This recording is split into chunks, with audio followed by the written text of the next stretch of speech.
Berapa sih penjualan kita minggu lalu? Kayaknya pertanyaan simple ya. Tapi kenapa jawabannya bisa butuh berhari-hari? Dan angkanya kok beda-beda terus di tiap laporan? Bikin frustrasi kan? Anda punya data segunung tapi rasanya kayak terkunci rapat di brankas. Nah, di sini kita bakal coba bongkar akar masalahnya dan temukan kuncinya. Dimulai dari satu langkah yang sering banget terlewatkan. Oke, jadi di mana sih letak masalahnya? Sebelum kita buru-buru mikirin solusi yang canggih-canggih, kita perlu jadi detektif dulu. Kita harus investigasi masalah yang sesungguhnya, yang seringkali sembunyi di balik tumpukan data perusahaan kita. Pertanyaan ini saya yakin sering banget Anda dengar di ruang rapat kan? Loh, kok angka di laporan tim sales beda sama tim marketing? Atau, kenapa sih kita harus nunggu 3 hari cuma buat tahu performa jualan kemarin? Ini tuh bukan cuma gangguan sepele ya. Ini adalah gejala dari masalah fondasi yang jauh lebih dalam. Nah, ini dia nih biang keladinya. Data kita itu nggak konsisten dan nyebar di mana-mana. Ada yang di sistem website, di aplikasi mobile, di data marketplace, semuanya itu seolah-olah ngomong pakai bahasa yang beda-beda. Hasilnya, ya jelas laporan jadi lambat dan yang lebih parah, jadi susah dipercaya. Jadi ini bukan masalah komputernya kurang kencang, tapi emang fondasi datanya yang berantakan. Setelah kita ngerti masalahnya, sekarang yuk kita bahas solusinya. Ini bukan sekedar soal beli teknologi baru loh, tapi lebih ke sebuah pendekatan strategis buat mengelola aset kita yang paling penting, yaitu data. Mari kita kenalan sama yang namanya data warehouse. Poin utamanya simple banget kok. Bayangin aja data warehouse ini sebagai satu-satunya sumber kebenaran untuk semua data Anda. Ini bukan database buat transaksi sehari-hari ya, tapi sebuah sistem raksasa yang memang khusus dirancang untuk analisis. Tujuannya cuma satu, memberikan pandangan yang jernih buat ngambil keputusan-keputusan yang strategis. Terus gimana cara kerjanya? Gini, data dari semua sumber yang berantakan tadi, data penjualan, pelanggan, inventaris, itu ditarik keluar atau diekstrak. Terus formatnya diseragamkan, ditransform, dan terakhir dimasukkan atau di-load ke dalam satu wadah terpusat. Proses inilah yang biasa disebut ETL. Konsepnya sederhana, tapi dampaknya itu luar biasa. Tapi tunggu dulu, membangun data warehouse bukan berarti semua masalah otomatis beres ya. Kenyataannya banyak banget proyek semacam ini yang justru gagal. Ada satu kunci sukses yang sering banget dilewatkan. Dan ini fakta yang mungkin bikin kaget. Banyak banget proyek data warehouse itu gagal. Penyebabnya bukan karena teknologinya salah atau timnya nggak kompeten. Bukan. Penyebab utamanya justru karena mereka melompati tahap paling awal dan paling krusial, yaitu analisis kebutuhan. Anggap aja kayak gini deh. Anda nggak mungkin kan bangun gedung mencakar langit tanpa punya cetak biru atau blueprint arsitektur yang super detail.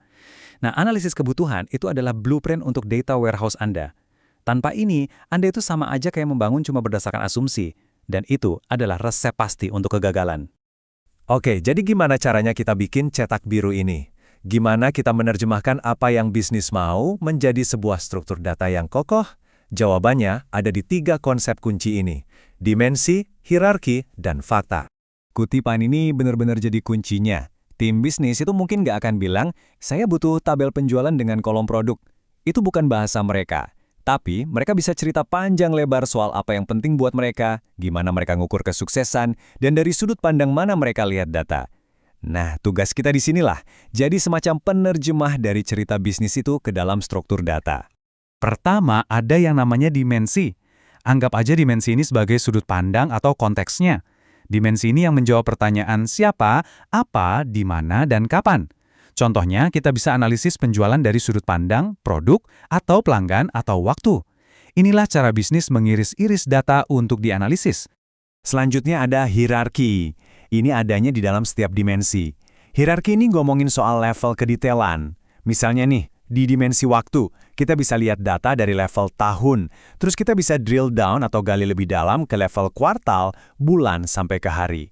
Kemampuan untuk bolak-balik dari gambaran besar ke detail inilah yang bikin analisis jadi sangat ampuh. Dan yang terakhir, ada fakta atau metrik. Nah, kalau dimensi tadi adalah sudut pandangnya, maka fakta ini adalah apa yang kita ukur dari sudut pandang itu. Ini adalah angka-angkanya. Total pendapatan, jumlah unit yang terjual, margin keuntungan, inilah ukuran kinerja yang sebenarnya. Dan lihat deh gimana semua ini nyambung dalam prakteknya. Kalau tujuan bisnisnya memahami perilaku pelanggan, maka dimensinya adalah pelanggan. Dan fakta yang kita ukur ya jumlah transaksinya. Kalau tujuannya menganalisis penjualan produk, dimensinya produk, faktanya total penjualan. Kelihatan kan polanya? Semuanya itu selalu berawal dari pertanyaan bisnis. Pertanyaannya sekarang, gimana cara kita nambang semua informasi soal dimensi, hierarki, dan fakta ini dari para pengguna? Tentu saja ini bukan sekedar ngobrol di warung kopi, ada metodenya. Kita bisa pakai macam-macam teknik, mulai dari wawancara mendalam, sebar kuesioner, sampai sesi kolaborasi intensif antara tim bisnis dan teknis yang namanya sesi JAD. Bahkan, cuma dengan menganalisis dokumen-dokumen yang udah ada pun bisa sangat membantu. Kuncinya bukan memilih satu, tapi mengkombinasikan metode mana yang paling pas. Dan ini membawa kita ke kesimpulan paling penting dari seluruh pembahasan ini. Sebuah prinsip yang harus kita pegang erat-erat dalam setiap proyek data. Kalau ada satu hal yang harus Anda ingat dari sini, inilah dia. Kebutuhan bisnislah yang seharusnya mengatur data warehouse, bukan sebaliknya, bukan teknologi. Kita tuh terlalu sering kejebak ngebahas software A atau cloud provider B, padahal pertanyaan pertama dan paling penting itu bukanlah teknologi apa yang harus kita pakai, melainkan masalah bisnis mendasar apa yang ingin kita selesaikan.